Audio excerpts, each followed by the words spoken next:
হরে কৃষ্ণ বন্ধুরা, সকল বৈষ্ণব গুরু, প্রিয় দাদা দিদি, পিতামাতা শ্রীচরণে সবার দণ্ডবিদ প্রণাম জানিয়ে আমরা ভগবত পাদ্যে অষ্টম দিন তথা শেষ পর্ব আমরা উপস্থিত থাকায় আপনাদের অশেষ প্রেরণা জানাচ্ছি ও আগামীকাল আমাদের মহাপ্রভুর প্রসাদ বিতরণ হবে। তো সকলকে জানাবো আমাদের কমিটির পক্ষ থেকে ও সকল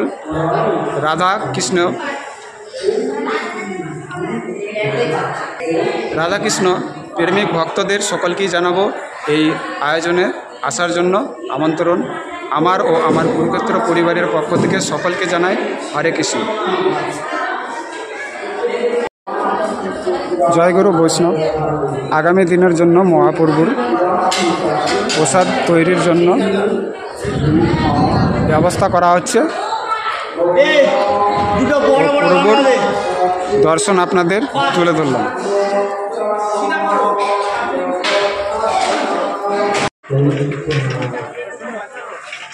শ্রী শ্রী রাধা শ্যামসুন্দর মন্দির, চাচল ঘোষপাড়া।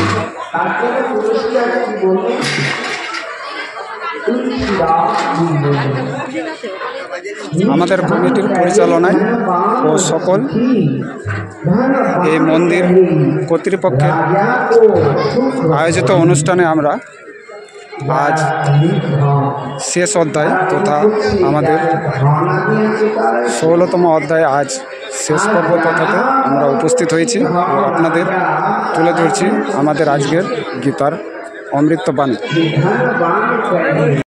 এই দর্শন করা মাত্রই যে দুটো হাত খসে যাবে সেই হলো মৃত্যুর কারণ হয়ে দাঁড়াবে। সবাই এক এক করে এসেছে, দর্শন করে যাচ্ছে, কৃষ্ণ আসে না। কৃষ্ণ জানেন যে আমার সবচেয়ে সুখী। ব্রহ্মা কহে বিষ্ণু কো সুখ ভারী। ব্রহ্মা বলে, আরে আমার কোথায় সুখ, আমার থেকে সুখ বেশি বিষ্ণু। তুলসীদাস कहे मन में विचारी, हरि भजन बिना सब जग दुखारी। বিষ্ণু সেও সুখে নাই। কেন? প্রভু বিপদে পড়লেই রক্ষা করো, প্রভু আমায় রক্ষা করো, প্রভু আমায় রক্ষা করো। চারিদিকের কামনা বাসনায় সেও জর্জরিত হয়ে রয়েছে। কিন্তু যারা হরি ভজন বিনাশা জগৎকারী, একমাত্র বিশ্ব ব্রহ্মাণ্ডের দেব দেবতা না কিন্নর যাবতীয় যা কিছু রয়েছে তার মধ্যে সর্বশ্রেষ্ঠই হলো যে হরি ভজন করে। নিতাই গৌর হরি বল। হরি ভজন বিনা সব দুঃখারি, অর্থাৎ দুঃখময় জীবন। এই দুঃখ নিষ্কৃতি কেউ পেতে পারে না, একমাত্র দুঃখে জর্জরিত জীব। তাই বলছেন যে দেখো, দারিদ্র পীড়িত ব্রাহ্মণের প্রতিব্রতা পত্নী একদিন তার ক্লেশ জনিত মলিন দুঃখে তার কাতর হলেন।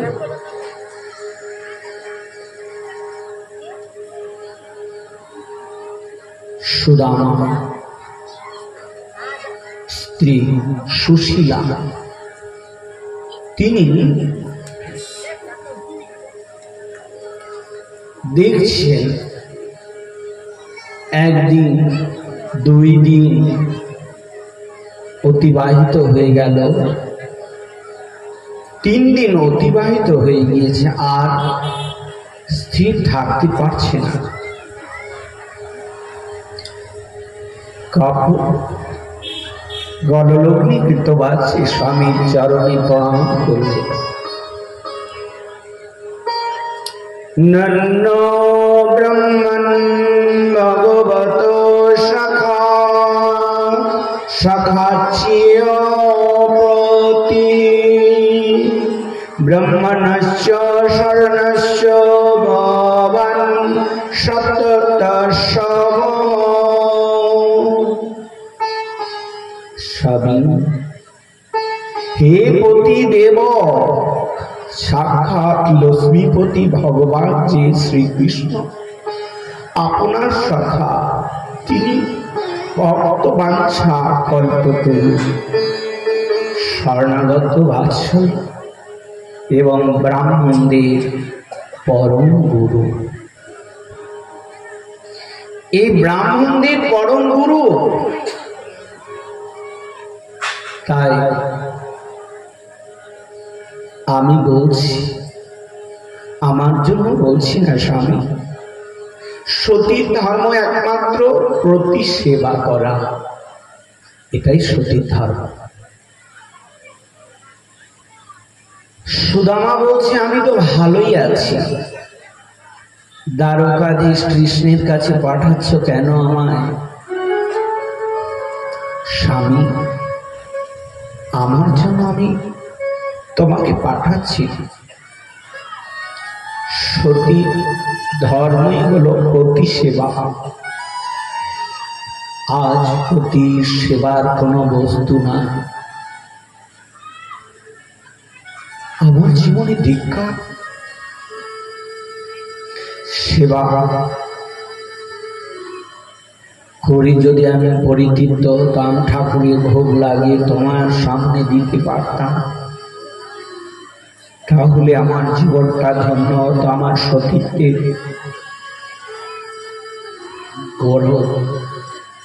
গর্ব। কিন্তু 3টে দিন চলে গেল, একটি কোনো অন্যের দানা না তোমার বদনে তুলে দিতে পারলাম না। ছেলেদের ওই দেখো, ছেলে আর্তনাদ করে কাঁদছে, বাবা। ছেলে কাঁদছে, মা খেতে দাও, মা খেতে দাও। বাবা একটু খেলে আসো।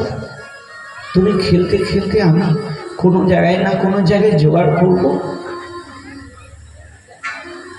তোমায় আজকে খেতে দেব বাবা। এই করতে করতে 2 দিন চলে গেল। ছেলে কাঁদছে, মা ক্ষুধার্ত,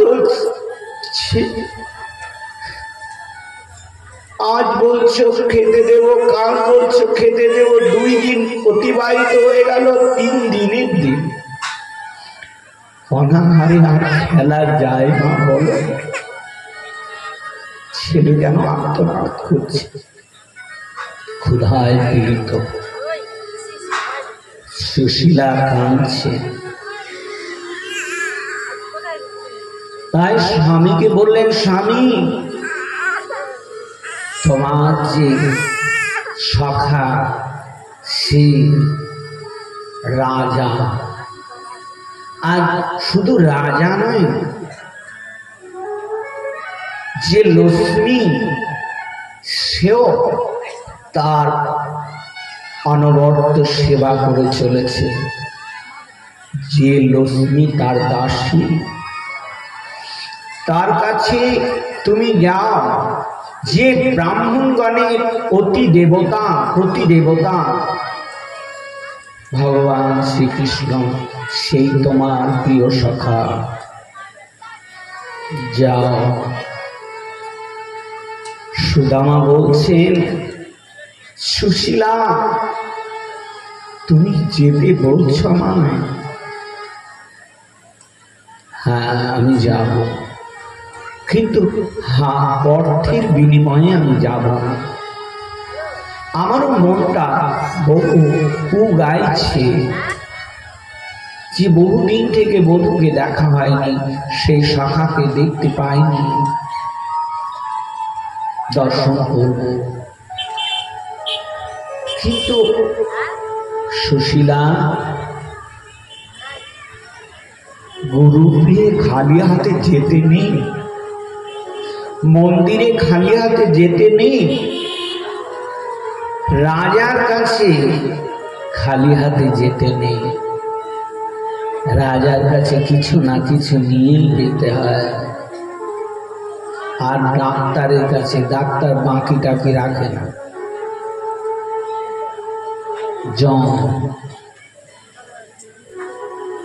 তাই কিছু একটু ব্যবস্থা করো, কিছু ব্যবস্থা। ঠিক আছে, এর বাড়ি ওর বাড়ি, রৌদ্র নেই, কারো ধান শুকানো হয়নি, কোনো কিছু নাই, চিড়া চিপিটক অর্থাৎ চিড়ার কণা, সেই কণাগুলো কয়েকবারই ভিক্ষা করে নিয়ে এসে সুন্দর করে বেছে বেছে সেটা পতলা করছে। ছেলে ছুটে এলো, মা আমায় দাও, একটু খেতে দাও। সুশীলা বলছে, তোর খাবার নয় বাছা, তোকে দেব। নয়নে জলে অভিষিক্ত হচ্ছেন সুদামা। সেই ছেঁড়া অরণি, ছেঁড়া পরনের কাপড়, ছেঁড়া গেঞ্জি পরিধানে সেই দ্বারকার দিকে ছুটছেন।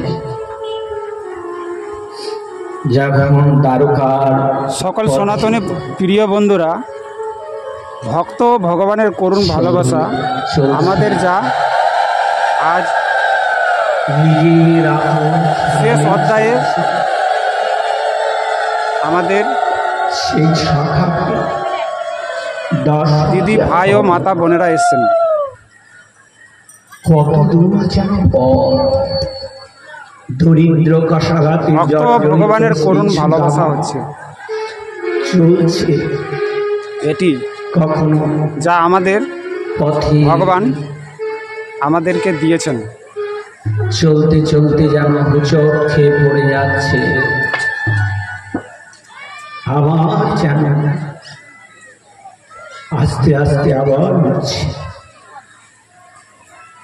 সেই নামই সেই সুদামা নাম করতে করতে চলেছে।